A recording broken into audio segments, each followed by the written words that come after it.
TMC के अस्तित्व पर भी संकट है, संगठन पर संकट है। जिस तरीके की चर्चा सियासी गलियारों में शुरू हुई, उसके ठीक उलट अगर आप देखिए तो बंगाल की राजनीति का असर दिल्ली तक पड़ेगा। ममता बनर्जी का राजनीतिक सफर बंगाल की राजनीति में खत्म हो गया है। वही काडर उनके अगेंस्ट खड़ा हो गया है, बिकॉज उन्होंने देखा है कि हमने 15 साल पूरी लॉयल्टी के साथ इनके साथ काम किया और उसके बाद हमें क्या मिला। पार्टी संकट में नहीं, ममता बनर्जी संकट में है और उनको इस संकट में कुछ भी समझ में नहीं आ रहा, इसलिए वो मौन साध के बैठे। टूटती है तो वो बीजेपी में शामिल नहीं होंगे, वो वही महाराष्ट्र मॉडल होगा शिंदे की तरह। और दिलचस्प बात यह वहाँ भी दोनों खेमे बाल ठाकरे को नेता मानते रहे, शरद पवार को नेता मानते रहे। यहाँ दोनों ममता जी को नेता मान रहे हैं, इधर ममता जी हमारी नेता हैं। तो आप जब सत्ता में हैं तब क्या कर रहे हैं ज्यादा महत्वपूर्ण है। जब आप सत्ता में नहीं है तब आपके साथ वही होगा जो आपने सत्ता में रहते हुए किया, उसकी प्रतिध्वनि सुनाई। गठन तो अभी की क्राइसिस नहीं है, सब नेतृत्व क्राइसिस है। अभिषेक बनर्जी ने जिस तरह से हैंडल किया पूरा मामला, उससे काफी लोगों में गुस्सा था और वो चाहते, इसीलिए ममता बनर्जी को बार बार वो कह रहे हैं कि नहीं, उन्हीं के नेतृत्व की वो भी अभी जो नेतृत्व संभाल रहे हैं, जो सीपीएम से आए वो, और उन्होंने जो है अभी भी उनके पास इतना कॉन्फिडेंस मुझे दिखाई नहीं दे रहा। पश्चिम बंगाल की राजनीति में तृणमूल कांग्रेस को बड़ा झटका लगा है। झटका कुछ ऐसा कि पार्टी में टूट की चर्चा है और टूट के साथ साथ जो सियासी गलियारों में चर्चाएं तेज हुई, वो इस बात की भी हुई कि अब टीएमसी के अस्तित्व पर भी संकट है, संगठन पर संकट है। जिस तरीके की चर्चा सियासी गलियारों में शुरू हुई, उसके ठीक उलट अगर आप देखिए तो बंगाल की राजनीति का असर दिल्ली तक पड़ेगा। उच्च सदन राज्यसभा की अगर बात करें तो यह हो सकता है कि नंबर गेम में बीजेपी जिस तरीके की अपनी कोशिशें या संभावनाएं जो तलाश रही थी, वो शायद टीएमसी की बड़ी टूट से पूरी हो जाए। आपको लग रहा होगा कि दरअसल ये पूरा गणित है क्या, इसी का विस्तार से विश्लेषण करेंगे। नमस्कार, स्वागत आप सभी का। आप देख रहे हैं खबरों के खिलाड़ी, मैं हूं आपके साथ प्रतीक्षा। मेहमानों से परिचय कराती हूं आपका। पीयूष पंत जी हमारे साथ हैं, गुंजा कपूर जी हमारे साथ हैं, समीर चौगांवकर जी बहुत दिनों बाद हमारे साथ मौजूद हैं, राकेश शुक्ल जी हमारे साथ हैं, विनोद अग्निहोत्री जी हमारे साथ हैं और अमर उजाला डिजिटल के संपादक जयदीप कर्णिक जी भी हमारे साथ हैं। दो हिस्सों में हम अपने वरिष्ठ पत्रकारों के पास जाएंगे। पहले हिस्से में हम इस बारे में चर्चा करते हैं कि टीएमसी की टूट दरअसल इस लेवल की दिखी क्यों, और दूसरी ये कि ये टूट उच्च सदन पर किस तरीके का असर डालेगी। समीर सर, शुभेंदु को या बंगाल में बीजेपी को तो आवश्यकता ही नहीं है कि वो उनके पास विधायक आए, उनके पास नंबर पर्याप्त है, बट जो इस तरीके के आरोप लग रहे हैं कि ये सारा कुछ बीजेपी का प्लान किया हुआ था, ऐसा आपको लगता है? क्योंकि वो पार्टी हार हो गई तो अब नो डाउट कि हम हर जगह देखते हैं कि लोग पार्टी छोड़कर भागते ही हैं, बट यहाँ स्थिति एकदम से अलग दिख रही है। वो अभिषेक बनर्जी को नहीं छोड़ना चाह रही, कुछ बोलना नहीं चाह रही, और सब लोग अभिषेक बनर्जी पर ही आरोप लगा कर बाहर जा रहे हैं। मुझे तो भारतीय राजनीति में ऐसा उदाहरण देखने को नहीं मिलता कि कोई मुख्यमंत्री 3 बार लगातार मुख्यमंत्री रहा हो और सबसे लोकप्रिय मुख्यमंत्री उस राज्य का रहा हो, सबसे ताकतवर उसकी पार्टी उस राज्य की रही हो, और उसके चुनाव हारते 1 महीने के अंदर 4 मई को चुनाव परिणाम आते हैं और आप आज 6 जून है, आप देखिए तो 4 जून तक पार्टी में ऐसा हाल हो जाए कि आपके 58 विधायक अलग बैठक करके ऋतुपत बनर्जी को बना दे और ममता बनर्जी का अवहेलना कर दे। आपके सांसदों के बारे में कहा जा रहा है कि आपने सांसदों की बैठक बुलाई तो 8 सांसद नहीं आए। जो अभिषेक बनर्जी का डायमंड हार्बर मॉडल था, उसमें ही आपके एक बड़े विधायक फालदा से चुनाव लड़ने से मना कर देते हैं। और आज तो खबर ये भी है कि फिरहाद हकीम ने कलकत्ता मेयर पद से इस्तीफा दे दिया है, कल रात को उन्होंने रिजाइन कर दिया कलकत्ता मेयर पद से। 3 अलग मेयर पद छोड़ चुके हैं। और जब सांसदों की कल ममता बनर्जी ने बैठक बुलाई तो 8 सांसद पहुंचे, और खबर ये आ रही है कि 20 सांसद, टोटल 28 सांसद है टीएमसी के लोकसभा के अंदर और 13 राज्यसभा के अंदर है। तो 20 सांसद कल शायद लोकसभा स्पीकर ओम बिरला जी से रविवार और सोमवार को मुलाकात कर सकते हैं और अलग गुट की मान्यता की मांग कर सकते हैं। तो इसी पार्टी के अंदर टूट होना, ममता चुनाव तो कई राजनीतिक दल हारते हैं, भारतीय जनता पार्टी चुनाव हारी है, कांग्रेस चुनाव हारी है, तमाम क्षेत्रीय दल चुनाव हारते हैं। किसी दल में इस तरीके से टूट फूट होना ये बताता है कि ममता बनर्जी का पार्टी के अंदर किस तरीके से व्यवहार रहा होगा। और अभिषेक बनर्जी का जिस तरीके से अहंकार था, जिस तरीके से पार्टी के कार्यकर्ताओं से, पार्टी के विधायकों से, पार्टी के सांसदों के साथ वो व्यवहार करते थे कि आक्रोश इस स्तर पर चला गया कि ममता बनर्जी जानते हुए भी क्या अभिषेक बनर्जी को कुछ नहीं बोल पाई। क्या ममता बनर्जी इससे पूरे अनजान थी? ऐसा नहीं था। ममता बनर्जी को समय समय पर सांसदों ने बताया अभिषेक बनर्जी के बारे, लेकिन ममता बनर्जी को इतना अहंकार था कि मैं सबसे बड़ी नेता हूं बंगाल में, मैं सरकार बनाने की स्थिति में आ रही हूं, मैं जो कहूंगी पार्टी के अंदर वही होगा। ये पार्टी मैंने कांग्रेस से अलग हो 98 में बनाई और 28 साल बाद वो पार्टी इस स्थिति में चली गई कि आज ममता बनर्जी के लिए अपने अस्तित्व के लिए संघर्ष करने की स्थिति आ गई है। कल ममता बनर्जी के पास पार्टी नहीं रहेगी, लगभग तय है।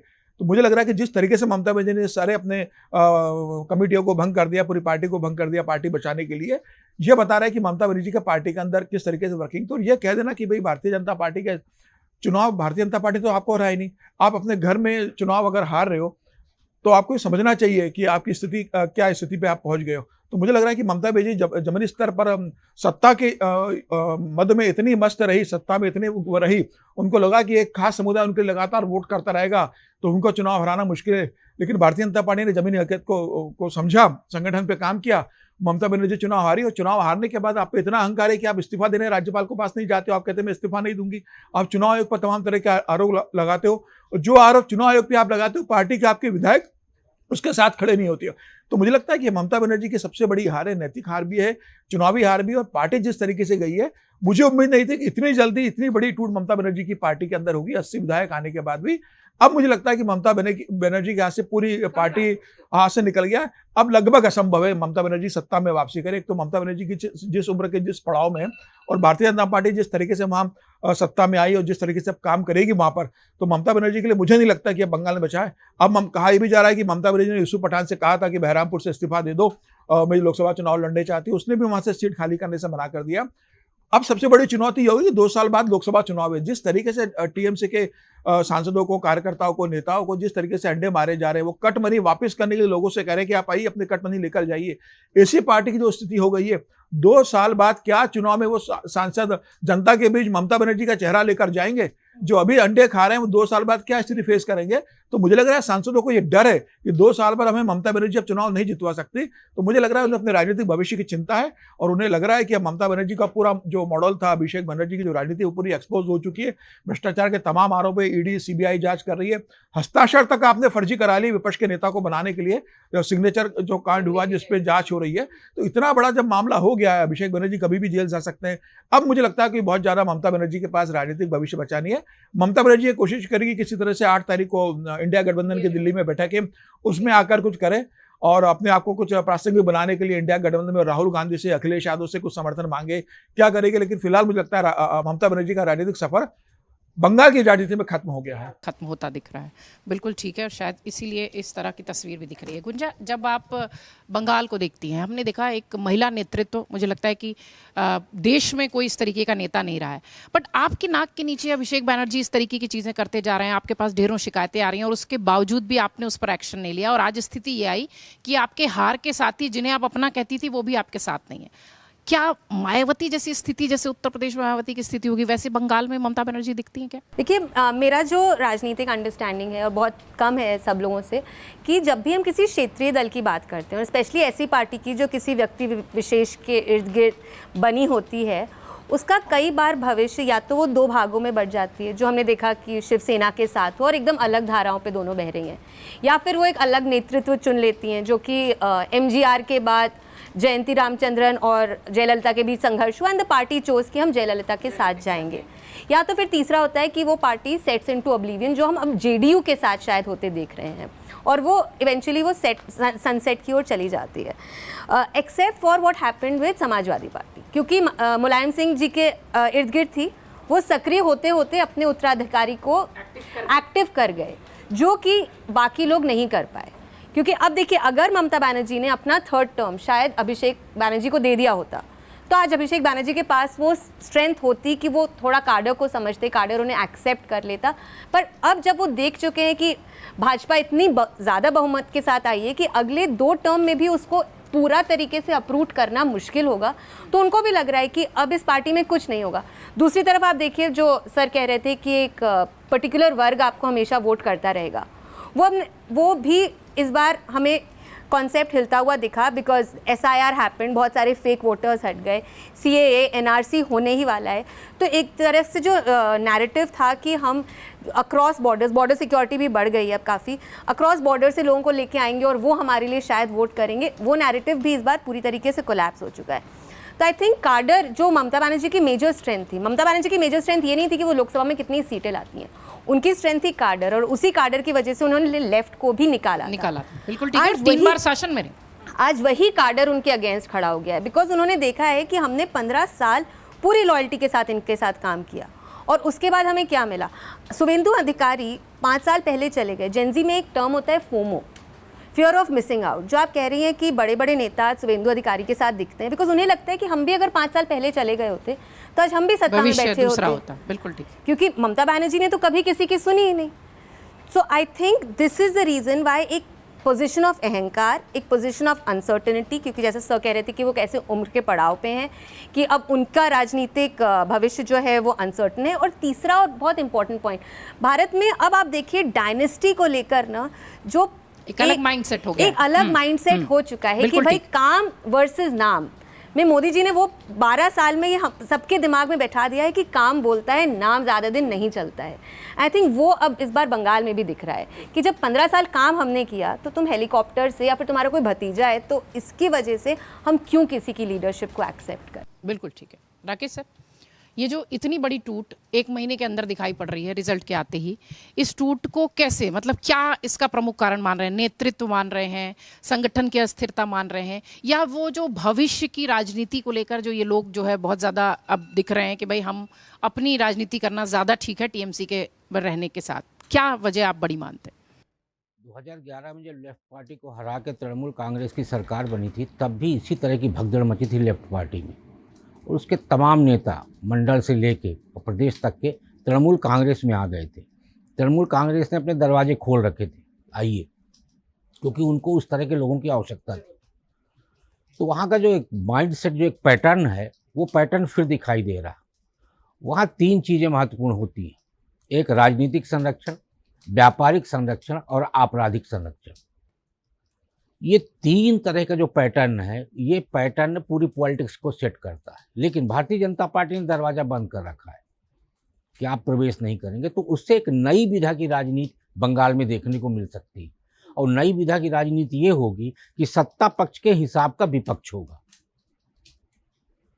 यानी विपक्ष को जब जैसा सत्ता पक्ष चाहेगा वैसा विपक्ष मूवमेंट करेगा, क्योंकि उनको ये तीनों चीज़ें चाहिए।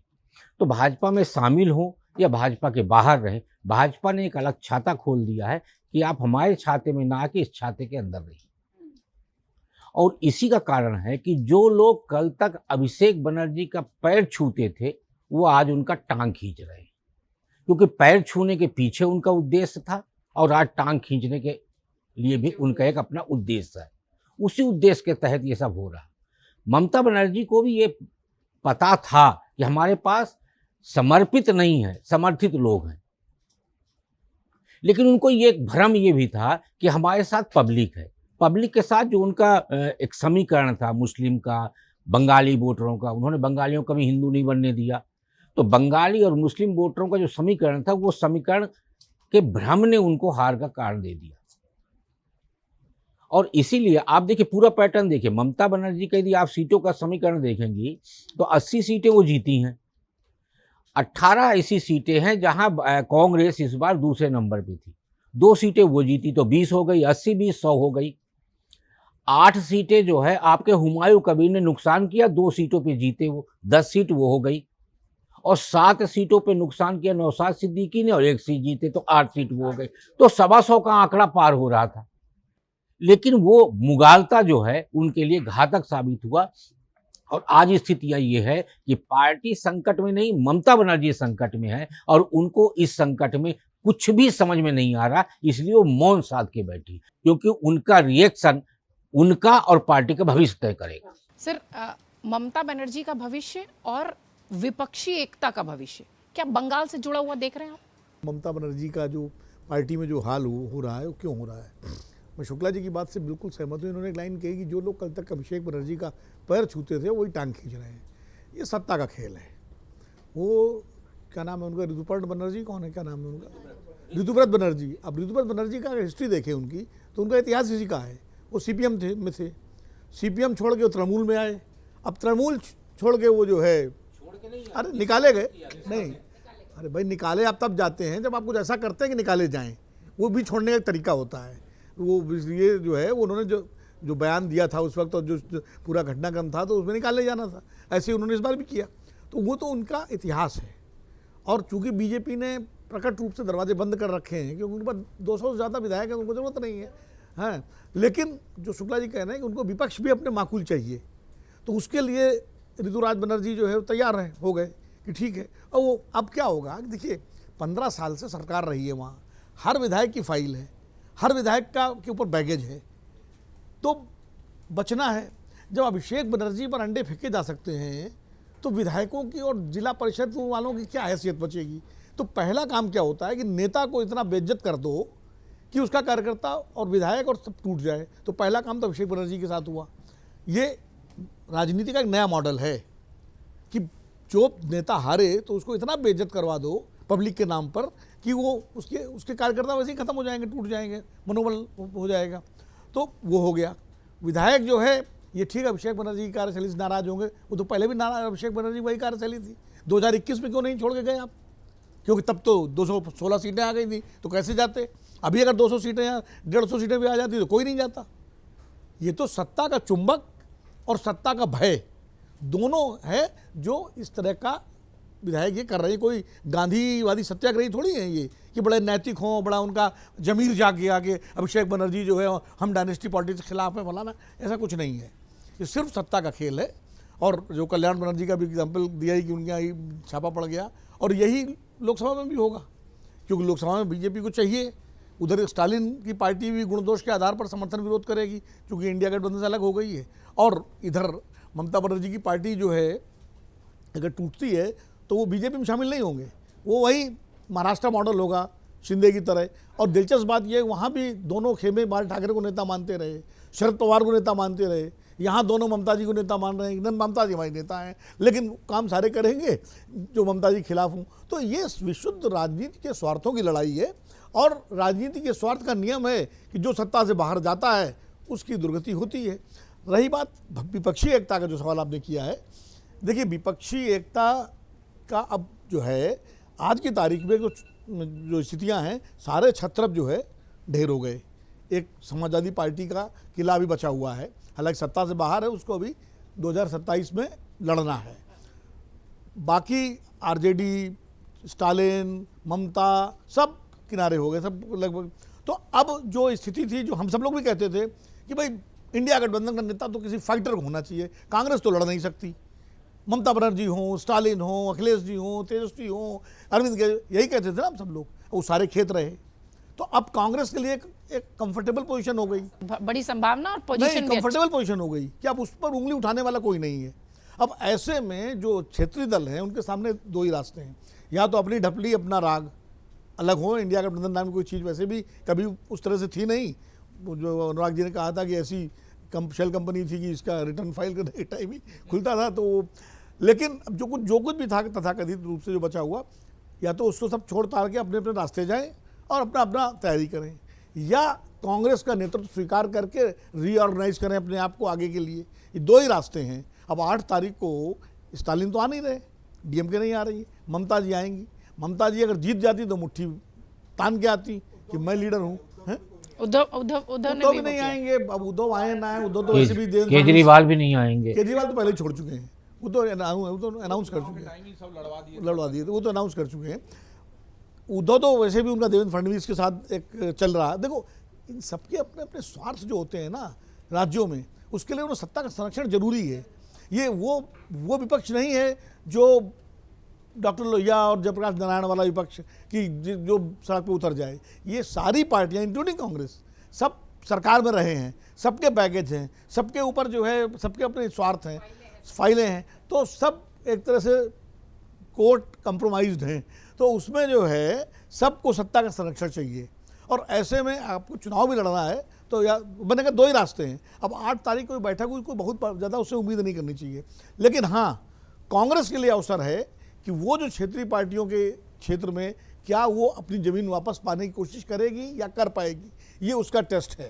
पीयूष सर, ये जो टूट इस वक्त टीएमसी की दिखाई पड़ रही है, ये व्यक्तिगत नाराजगी वाला ही ऐसा आप फौरी तौर पर देख रहे हैं या वाकई में संगठनात्मक संकट है?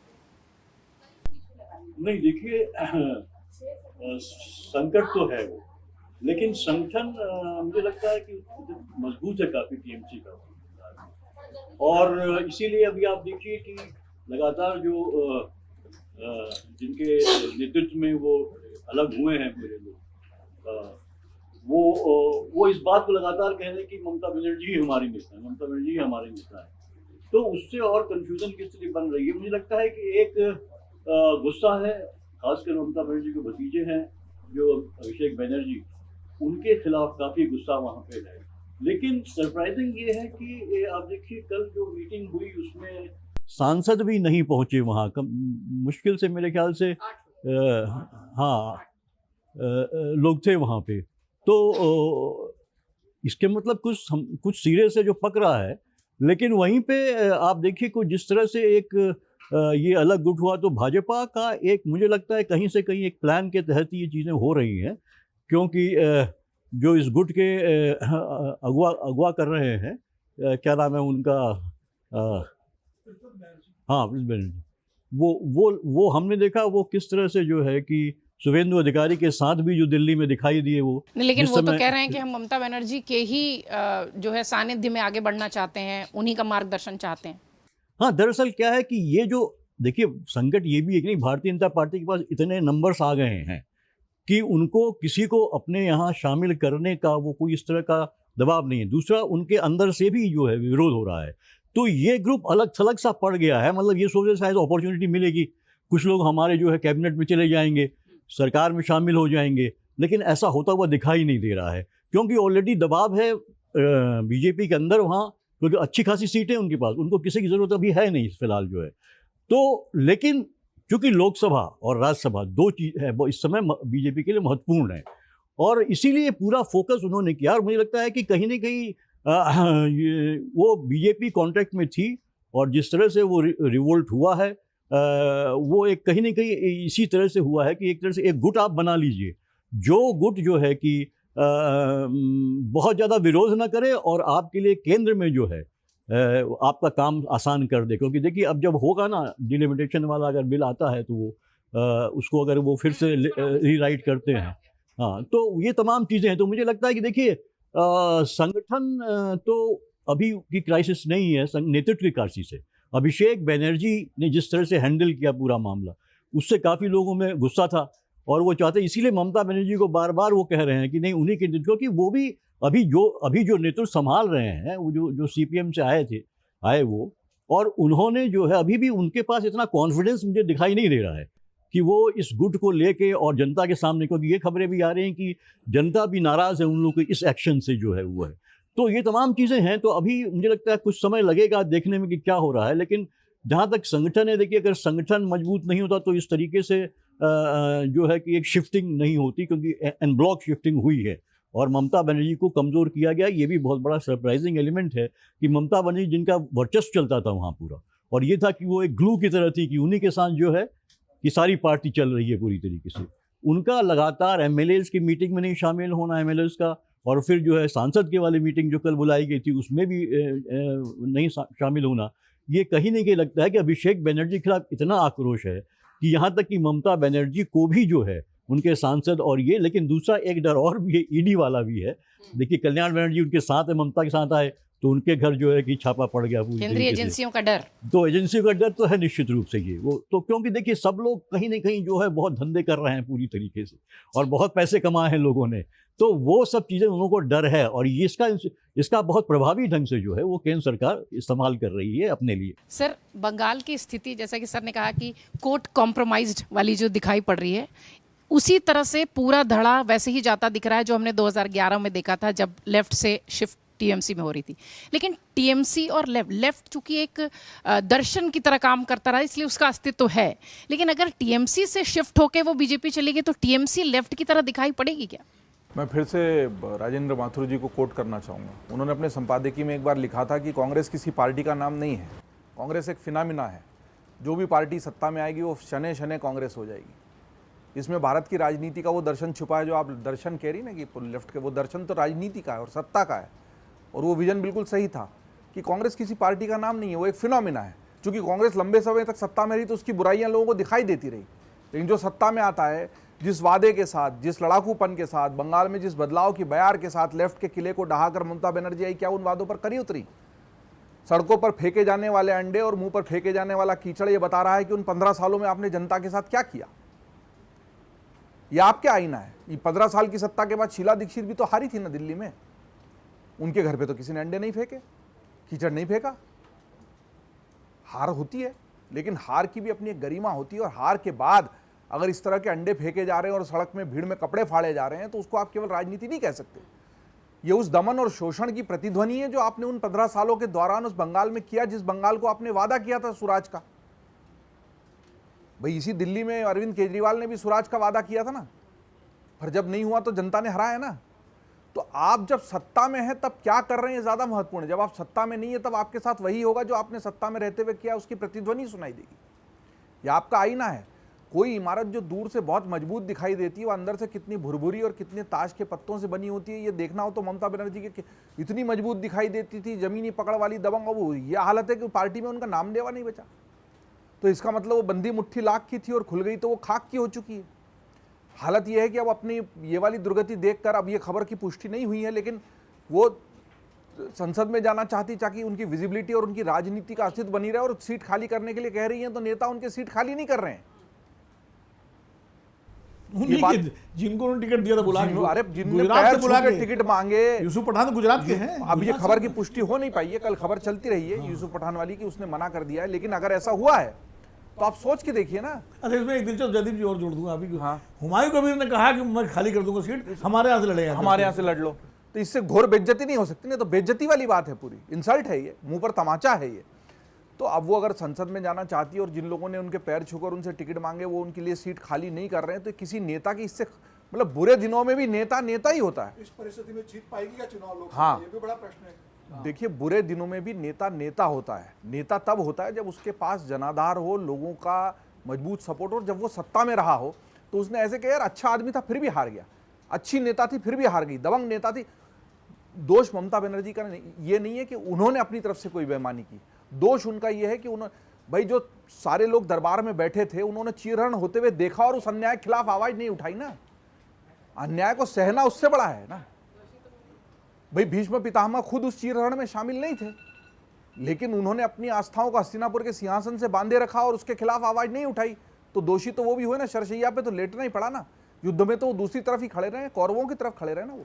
तो ममता बनर्जी अगर अभिषेक बनर्जी के सारे पापों को, अत्याचारों को, दुराचारों को, और वो जितने भी उनके बड़े बड़े पार्षद और विधायक और सांसद थे जिन्होंने इतना भयानक अत्याचार का कुचक्र रचा, उनको उन्होंने जो प्रोटेक्ट किया, तो उस प्रोटेक्शन में आप शामिल हैं तो आप भी अपराध में उतने ही दोषी, बल्कि ज्यादा दोषी हैं। एक तरफ हमारे पास लोकमाता अहिल्याबाई के महिला नेतृत्व का उदाहरण है, जहां अपने बेटे को उन्होंने अन्याय के खिलाफ नहीं छोड़ा और उसको मरवा दिया। अगर बेटा भी अन्याय कर रहा था तो उसके खिलाफ वो खड़ी हुई, और यहाँ भतीजे के अन्याय को सहन करती रही। तो इन दो उदाहरणों को देखकर हमको समझ में आता है कि अगर आप राज्य सत्ता में हैं, अगर आप शासन में हैं, तो आपको किस तरह की कार्यनीति अपनानी है। आपको ये भी तो सोचना है कि आज मैं सत्ता के शिखर पे हूं, कल नहीं भी हूं, तो लोग मेरी अच्छाई को लेकर, मेरी नैतिकता को लेकर, मेरे नेतृत्व को लेकर सवाल नहीं उठाए। दुर्गति उनकी खुद की हुई है। शीला दीक्षित को आज भी याद करते हैं। अगर हम कहते हैं ना कि शीला दीक्षित हार जरूर गई, लेकिन उन 15 सालों में उन्होंने दिल्ली के विकास में जो योगदान दिया उसको कोई भुलाता है क्या? आज भी याद करते हैं लोग, उनके विरोधी याद करते हैं। तो चुनाव हारना एक बात है और लोगों का भरोसा हारना दूसरी बात है। ममता बनर्जी ने लोगों का भरोसा खोया है। चुनाव खोना कोई, अटल बिहारी वाजपेयी चुनाव हारे हैं, इंदिरा गांधी चुनाव हारी है, हार के जीती है ना वो।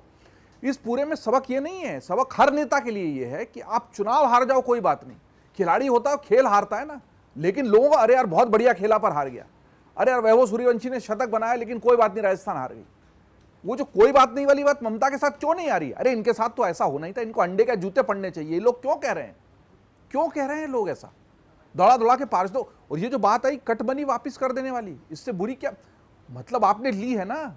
भ्रष्टाचार का इससे जीता जागता दीमक लगे हुए नोट मिल रहे हैं, वो व्यवस्था की दीमक को बता रहे हैं। पलंग के नीचे छुप रहे हैं, पुलिस गई तो बेड के नीचे चुप गए, बाहर ही नहीं आ रहे, बाहर नहीं आ रहे हैं। उनको पता है यूनिवर्सिटी में इनका जो कार्यालय था तृणमूल कांग्रेस का, उसके अंदर से करोड़ रुपए से ज्यादा के, यहाँ जनता भूखी मर रही है, सड़क पर सो रही है बंगाल की, खाने को पैसे नहीं है, और आप ये वितंडा रच रहे हो। तो ये तो इसका तो जवाब जनता ही दे सकती है। ममता ने बिल्कुल ठीक कह रहे हैं सर कि भरोसा खोया है, शायद इसलिए इस तरीके की स्थिति है, क्योंकि हार तो चूंकि आप चुनावी मैदान में हैं तो हार जीत लगी रहती है। अब इसका थोड़ा सा दूसरा पक्ष भी समझने की कोशिश करते हैं अपने वरिष्ठ पत्रकारों के साथ कि बंगाल की टूट का दिल्ली पर क्या असर पड़ेगा, खासतौर से उच्च सदन पर क्या असर पड़ेगा। क्या बीजेपी जो वो संभावनाएं तलाश रही है, इंतजार कर रही है बंगाल टूट का, उसका उसको एज इट इज फायदा मिलेगा जैसी प्लानिंग वो कर रही है? गुंजा, शुरुआत आप ही से करती हूँ। जो इस वक्त बंगाल की स्थिति है सांसदों को लेकर, खासतौर से विधायकों की बात हम नहीं करेंगे क्योंकि विधायकों की आवश्यकता भी वहां बिल्कुल भी नहीं है टीएमसी को, सांसदों की अगर बात करें तो उसका जो फायदा है वो सीधे सीधे अगर शिफ्ट होता है तो बीजेपी को मिलता हुआ दिख रहा है आपको? देखिए, इस पे ना मेरा व्यू थोड़ा अलग है। मुझे लगता है कि आप ये जो स्विच पॉलिटिक्स जो अभी हम कर रहे हैं लोकसभा में, राज्यसभा में, हमने अभी आम आदमी पार्टी के साथ भी ये होते देखा, somewhere this hertz the democracy in the long run. आप और अभी बात कर रहे थे हम लोग कि डिलिमिटेशन बिल शायद दोबारा से लाएंगे, विमेन रिजर्वेशन बिल में भी सपोर्ट मिल जाएगा, और ऑल्सो बिकॉज आपके पास पूर्ण बहुमत नहीं है तो अभी भी कुछ ऐसे अलाइज होंगे जो आपको शायद कहीं से आर्म ट्विस्ट करने का प्रयास करते होंगे। तो आप अपना एक आप हेजिंग कर रहे हैं और दिखा रहे हैं कि आप और लोगों को इकट्ठा करें कि उनसे आप रिस्क मिटिगेट कर सकें। लेकिन ये ना, this is not good for the democracy. क्योंकि मैं आपको एक बात बताऊँ, हमने ये चीज़ कांग्रेस में भी होती देखी है, जितना मैंने कांग्रेस को पढ़ा है बुक्स में, कि उन्होंने भी यही किया कि दूसरे लोगों को हम लेते आए और अपना वर्चस्व बढ़ाते गए। लेकिन विश्वास मानिए, लोग as what sir was saying, लोग सिर्फ सत्ता के सामने झुकते हैं और सत्ता कभी भी किसी के साथ हमेशा के लिए नहीं रहती है। ऐसा नहीं है कि अगर आज भाजपा आई है तो भाजपा हमेशा के लिए रहेगी, लेकिन ये देश तो रहेगा। मतलब we had a prime minister जिसने एक वोट के कारण कहा हमें इस्तीफा दे रहा हूँ प्रधानमंत्री के पद से। हम उस लेगेसी को आगे लेके जाना चाह रहे हैं। हम ये नहीं चाह रहे हैं कि हमने कांग्रेस को हटाया और 12-13 साल बाद हमारे पास एक दूसरी कांग्रेस आ जाए, जो सर कह रहे थे कि कांग्रेस एक फिनोमेना है। वो वाकई में एक फिनोमेना है, बिकॉज जो भी सीट पर बैठता है 10 साल के बाद वो वही करने लगता है जो कांग्रेस ने इतने दशक में किया। हम जिस वजह से उनको बाहर कर रहे थे, आज बहुत दुर्भाग्य की बात है हम वापस से वही चीज़ें देख रहे हैं। राघव चड्ढा भले ही राज्यसभा में बैठ के जेनजी की बात करते थे, आप उनकी बातों के साथ आप इत्तेफाक रखिए या ना रखिए, लेकिन आज इतना कुछ हो रहा है। कांग्रेस जनता पार्टी का वो कॉकरोच जनता पार्टी की प्रोटेस्ट हो रही है, सीबीएसई के रिजल्ट्स लीक हो गए, नीट का पेपर लीक हो गया, कहीं नहीं दिखे। आपने एक मुखर आवाज़ जो विपक्ष में हो या आपके साथ हो, उससे हमें एज सिटीजन्स कोई फ़र्क नहीं पड़ता, लेकिन कोई तो था ना जो सच को सच बोल रहा था। क्योंकि आज की पॉलिटिक्स ऐसी हो गई कि जैसे ही हम उस तरफ जाते हैं हम अपने सारे व्यूज़ चेंज कर देते हैं। तो मेरे हिसाब से फ़ायदा हो सकता है भाजपा को मिले, लेकिन देश को नहीं मिलेगा इससे। Is not the right. बड़ी बात है ये। राकेश सर, उच्च सदन का गणित बंगाल से कैसे जुड़ता हुआ देख रहे हैं, आंकड़े के खेल कैसे देख रहे हैं? देखिए, अब बहुत हद तक भारतीय जनता पार्टी को कोई बहुत बड़ी मशक्कत अब सदन में नहीं करना पड़ेगा, क्योंकि समर्थन दो तरह का होता है, या तो खुल के समर्थन करना या बहिर्गमन करके समर्थन करना। तो 45 तो लोकसभा के सांसद ऐसे हो गए हैं जो या तो खुल के समर्थन करेंगे या बहिर्गमन करेंगे। जिस परिसीमन बिल की हम बात कर रहे हैं उसमें ये 45 से ज़्यादा सांसद जुड़े हुए थे, जिसकी वजह से परिसीमन बिल पारित नहीं हो पाया। लेकिन अब उसमें से 45, मैं इस हिसाब से कह रहा हूँ कि 23 सांसद तो अपने तृणमूल कांग्रेस की उन्होंने अलग रास्ता का संकेत दे दिया है, और आपके डीएमके भी बिल्कुल अलग रास्ता अपना चुकी है। तो इन दोनों को यदि आप मिला लें 22 और 23 का, तो 22-23 को मिला के 45 सांसद हो गए। तो या तो वो सदन में उपस्थित रह के भाजपा का सपोर्ट करेंगे, और मान लीजिए परिसीमन को लेकर डीएमके का एतराज है तो वॉकआउट कर जाएगी वो, तो 45 सांसद तो सीधे सीधे लोकसभा में कम हो गए। अब जिस तरीके के हालात बन रहे हैं झारखंड में, झारखंड मुक्ति मोर्चा और कांग्रेस के बीच में, तो उससे ये भी मान के चलिए कि आने वाले समय में झारखंड मुक्ति मोर्चा भी कहीं ना कहीं जो इंडिया ब्लॉक है उससे अलग रास्ता अपना सकता है। हालांकि अभी फारूक अब्दुल्ला जी ने कहा है कि हम इंडिया ब्लॉक के साथ रहेंगे और उसकी बैठक में शामिल होंगे, पर वहाँ भी कांग्रेस के साथ उमर अब्दुल्ला बहुत ज़्यादा सहज नहीं है। तो अब आप देखिए कि इंडिया ब्लॉक में जो 40-42 पार्टियां थी, वो 40-42 पार्टियां घट के अब 36 आ गई हैं। तो लगभग 36 पार्टियों को, जो 36 का आंकड़ा वो कांग्रेस के साथ है। तो सारी पार्टियों का टारगेट कांग्रेस है।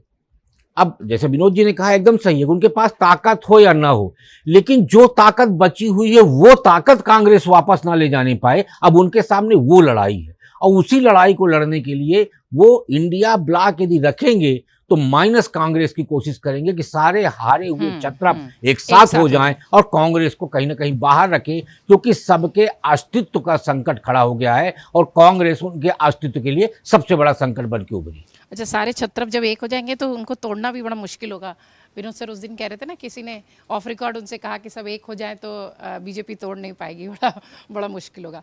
समीर सर, ये जो परिसीमन जैसे संवेदनशील मुद्दे वाले बिल हैं, बीजेपी के लिए मानसून सत्र जब आएगा तो वो ये और इस तरह के कितने मुद्दे ऐसे होंगे जो बहुत ज़्यादा इंपॉर्टेंट होंगे बंगाल के सांसदों के नंबर गेम के साथ? निश्चित रूप से मुझे लगता है कि जो ये पहला बिल है जो प्रधानमंत्री मोदी की सरकार के अंदर गिरा, और प्रधानमंत्री तमाम कोशिश के बाद इस बिल को 17 अप्रैल को जब इस पर वोटिंग हुई थी तो पास नहीं करा पाया। हालांकि 298 वोट मिले थे सत्ता पक्ष को और 352 वोट चाहिए थे उनको 2/3 मेजोरिटी के हिसाब से, तो लगभग 54 वोट कम उनको उस हिसाब से पड़े थे।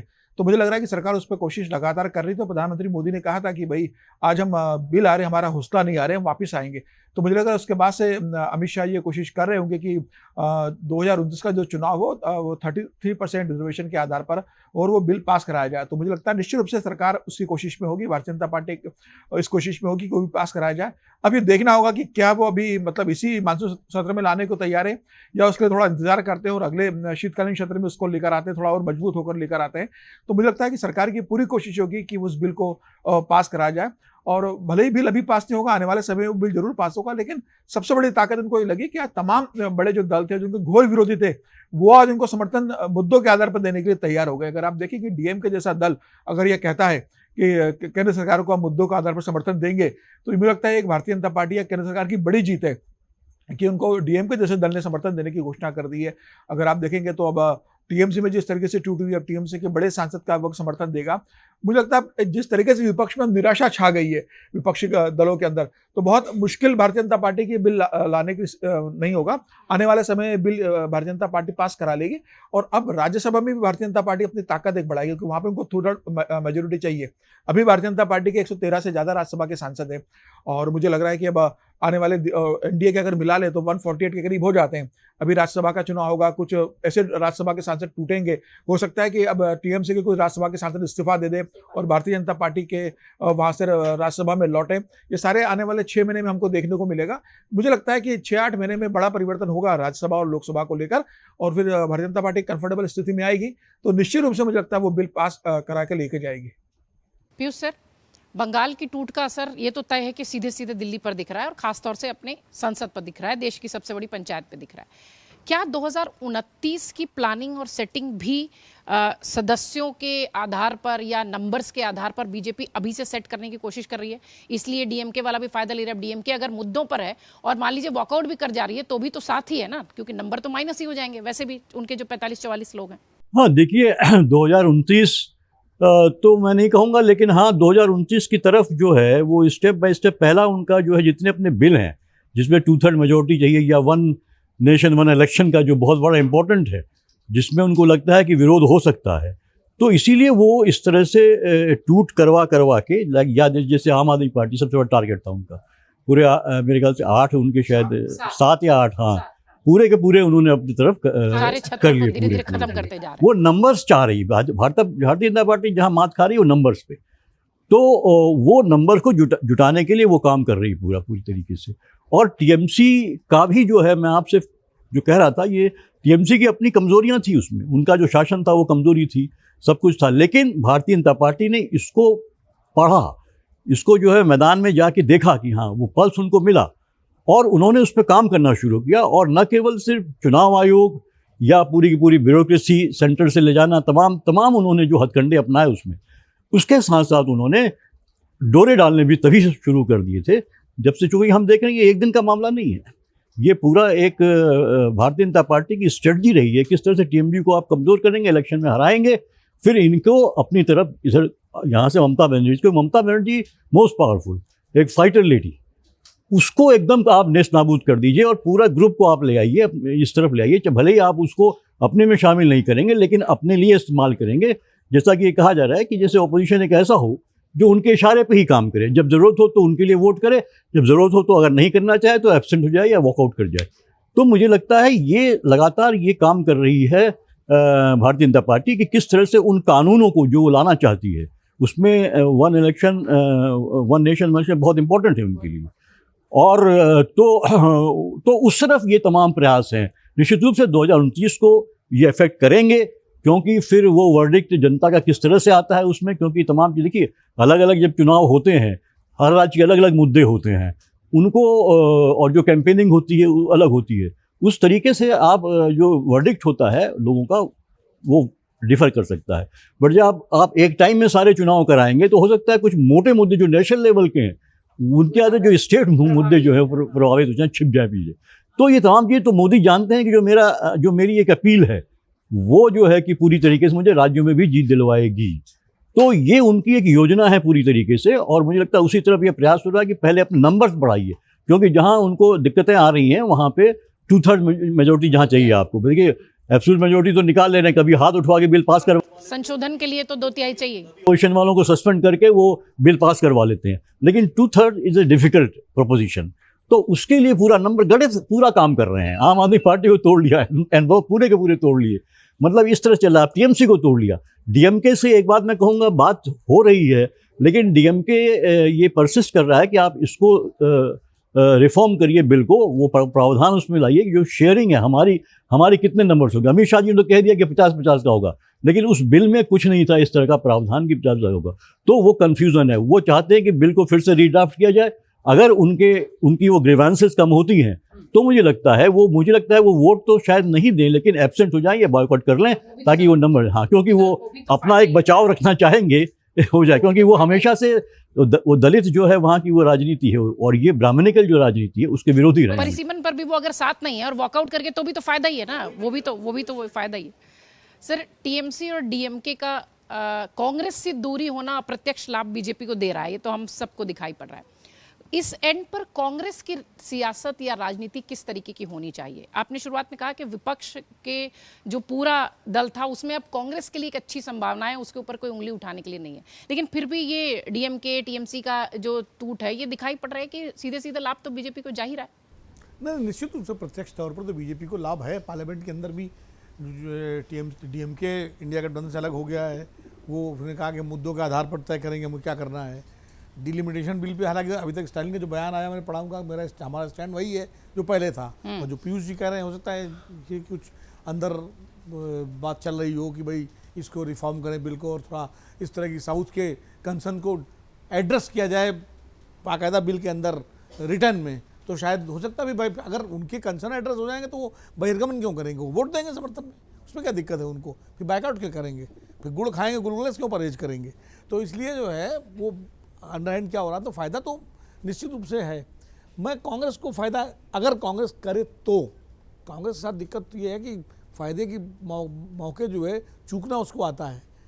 तो उसके लिए अभी तक जो मेरी जानकारी है कांग्रेस की जो इस वक्त जो मूड है लीडरशिप का, वो अब इन सब पे नहीं है कि पार्लियामेंट में किसका हो रहा क्या हो रहा। वो कह रहा है कि हम अपना विरोध करते रहेंगे मुद्दों पर, जो सरकार के साथ जिसको जाना चाहे जाए, और जो बिल पास करा रहे हैं हम अपना मुद्दे उठाते रहेंगे, चाहे वो नीट का मुद्दा हो, चाहे डिलिमिटेशन का मुद्दा हो, जो भी मुद्दे उनके हैं।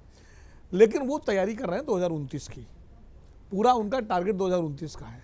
और 2029 के हिसाब से उनको लगता है कि ये जो क्षेत्रीय दल हैं इनके साथ हम राज्यवार गठबंधन करेंगे, जैसे 2004 में किया था। 2004 में जो यूपीए बना था, शुक्ला जी को तो याद होगा, वो चुनाव के बाद बना था, चुनाव के पहले ही बना। सोनिया गांधी की जो बैठक हुई थी सुरजीत, जिसमें अमर सिंह को जबरदस्ती ले गए थे बिना अनइनवाइटेड, वहाँ यूपीए बना था, उसमें कॉमन मिनिमम प्रोग्राम और सारी बातें हुई थी। तो कांग्रेस का अब यही है कि भैया 2004 के मॉडल पे चलो। जिन जिन राज्यों में आपको लगता है कि गठबंधन की ज़रूरत है उस क्षेत्रीय ताकत से वहाँ गठबंधन कर लेंगे। हम एक नेशनल लेवल पे गठबंधन बना करके, या तो ये हमारा नेतृत्व माने, जैसे एनडीए के सारे घटक दलों ने घोषित रूप से बीजेपी को का लीडरशिप मान ली है, मोदी जी उनके लीडर हैं, तो या तो सारे क्षेत्रीय दल कहें कि भाई कांग्रेस की लीडरशिप है और राहुल गांधी हमारे नेता हैं।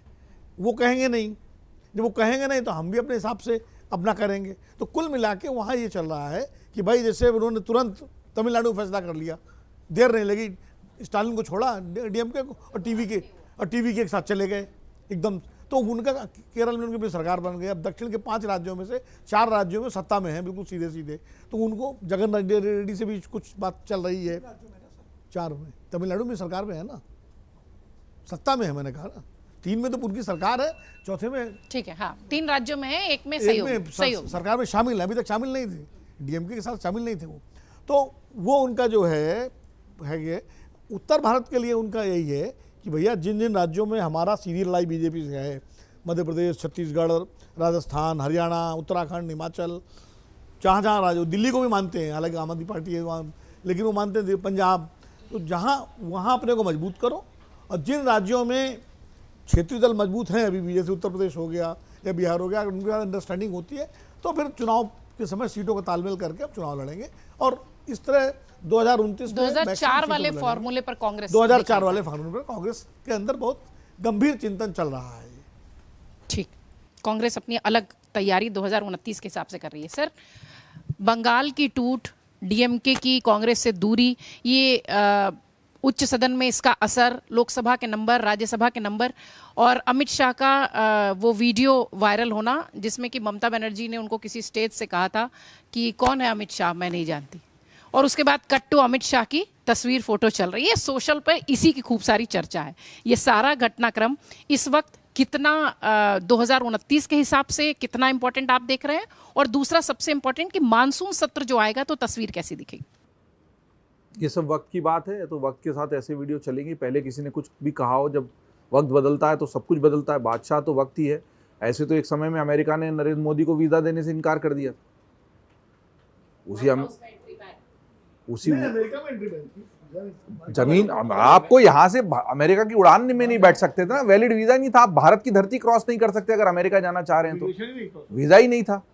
उन्हीं नरेंद्र मोदी ने प्रधानमंत्री बन के इतनी यात्राएं करी और हाउडी मोदी भी हो गया और सब हो गया। तो ये वक्त की बात होती है, जवाब तो वक्त देता है, आपके पास जवाब नहीं होता है, आप खाली उस वक्त सुन सकते हो। अमित शाह ने उस वक्त सुन लिया होगा, लेकिन वो भी जवाब देंगे नहीं, उनको नहीं मालूम था, लेकिन जवाब रणनीति के साथ, वक्त के साथ, संयोगों के साथ और जनता के साथ मिला है। इसमें खुद ममता बनर्जी के कर्म भी शामिल है, जिस पर पहले हिस्से में हम बात कर चुके हैं। रही बात मानसून सत्र की, तो किस तरीके से किसी भी तरह कोई सीट खाली करवाकर संसद में जाने के लिए ममता बनर्जी छटपटा रही, क्योंकि उनको समझ में आ गया कि अब 5 साल बंगाल में कुछ हो नहीं सकता, विधानसभा से भी वो बाहर हैं, पार्टी उनकी खुद की टूट रही है, और 5 साल तक अपना राजनीतिक अस्तित्व बनाए रखने के लिए उनको कहीं ना कहीं तो आवाज़ उठाते रहना पड़ेगा ना। जब यहाँ पर भी विपक्ष ऐसा हो गया, जो राकेश जी ठीक कह रहे थे कि अलग छाता जरूर बना दिया है, विपक्ष भी अपने हिसाब से है, जब चाहे मुद्दे पे विरोध करा रहे हैं, तो ऐसा विपक्ष अगर बंगाल में 5 साल चलने वाला है तो कम से कम वो राष्ट्रीय राजनीति में जो अपनी एक तस्वीर बना चुकी थी, दिखाई दे रहा था कि आने वाले समय में अरविंद केजरीवाल, ममता बनर्जी, अखिलेश यादव, एक समय नीतीश कुमार भी उस तरफ थे, वो तो अब बात ही खत्म हो गई, इन सारे हाँ, तो ये सब कोई ना कोई नेता सामने आएगा, एक एक करके सारे नेता खत्म हो गए। अब ममता बनर्जी को ये समझ में आ रहा है कि 5 साल तक अगर वो संसद में रह के कोई मुद्दे उठाएंगी, हंगामा करेंगी, जनता की आवाज़ बनेंगी, तो शायद फिर से पुरानी ममता लोगों को दिखाई देने लगे। और राजनीति में कभी किसी की ओबिचुरी लिखी नहीं जाती है, राजनीति में हमेशा संभावनाएं बनी रहती, संभावनाओं का खेल ही राजनीति है। तो मानसून सत्र दिलचस्प होगा, लेकिन भारतीय जनता पार्टी पहले से मजबूत स्थिति में उपस्थित रहेगी। बंगाल के चुनाव की जो जीत है वो उनको बिहार से भी, मतलब बिहार का चुनाव भी वो जीते थे इसके पहले वाले सत्र में, लेकिन अब तो बंगाल चुनाव की जो जीत है उसका असर दिखाई देगा। उधर तमिलनाडु में जो कुछ भी हुआ उसकी वजह से अच्छा भला गठबंधन वोट डीएमके ने कह दिया हम तो अब विपक्ष में बैठेंगे, क्योंकि उनके साथ अब चली नहीं कांग्रेस। तो तस्वीर महत्वपूर्ण होगी, लेकिन मुझे लगता है कि विपक्ष अब क्षेत्रीय दलों वाला विपक्ष नहीं रहकर राष्ट्रीय स्तर पर ही कोई उनको हल ढूंढना पड़ेगा। और विपक्ष एक ऐसी चीज़ है जो कितना भी आप बात कर लें, कितने भी समीकरण खोज लें, जब चुनाव सिर पे होता है तब असली पहचान होती है विपक्ष की। चुनाव के 2 साल 2.5 साल पहले इंडी गठबंधन की पटना की तस्वीर, मुंबई की तस्वीर और बेंगलोर की तस्वीर, हाथ ऊपर करके 3 तस्वीरें हैं, पटना, मुंबई और बेंगलोर, और आखिर में क्या जमीन पे केजरीवाल के लिए जब जेल से यहाँ पर दिल्ली में जब इकट्ठे हुए थे, इकट्ठे हो गए रामलीला मैदान पर, और श्रीमती केजरीवाल बैठी थी, सुनीता केजरीवाल, और वो सब घड़ियाली आंसू और दिखावे वाली चीजें थी। और जब जमीन पर बारी आई सीट शेयरिंग की, तो उस वक्त भी याद करें, और हम खबरों के खिलाड़ी की अगर क्लिप देखें तो उसमें ये बात हुई थी कि किसी को अपनी सीट देना मतलब अपनी जिंदगी भर की मेहनत, अपने कलेजा निकालकर, अपना जिगर का टुकड़ा निकाल कर देना। और पुराने समय में लोगों को ये समझ में आ गया कि जब आप इस तरह की सीट शेयरिंग कर लेते हैं किसी बड़े उद्देश्य की खातिर भी, तो आने वाले समय में आपके स्वयं के अस्तित्व, तो ये आपको तय करना है कि आप सत्ता से बाहर रहकर भी अपना अस्तित्व बचाए रखते हुए आगे के लिए लड़ाई लड़ोगे, या फिर किसी एक बड़े दुश्मन को हराने के लिए फिलहाल समझौता करोगे, जो समझौता लंबे समय में आपको नुकसान भी पहुंचा। तो अब भारत में विपक्ष सचमुच एक बड़ी अबूझ पहेली और बड़ा सवाल हो गया और भारत के लोकतंत्र के लिए अच्छा नहीं है। मजबूत विपक्ष का ना होना देश के लिए फिर ऐसी कॉकरोचों को जन्म देगा और कोई मुख्य न्यायाधीश अपनी कुर्सी पर बैठकर कहेगा कि जिसके पास काम नहीं होता फिर वो मीडिया में जाता है या राजनीति करता है और कॉकरोच की तरह होता है और फिर कॉकरोच जनता पार्टी बन जाती है। हाँ, तो मुझे लगता है कि कहीं विपक्ष भी इसी कॉकरोच की तरह ना हो जाए। भारत में मजबूत विपक्ष की बहुत आवश्यकता है और अभी जो राज्यों के चुनाव हुए हैं उसने एक तरह से क्षेत्रीय दलों की जो विपक्ष वाली बड़ी भूमिका थी उसको कहीं ना कहीं बौना साबित किया है।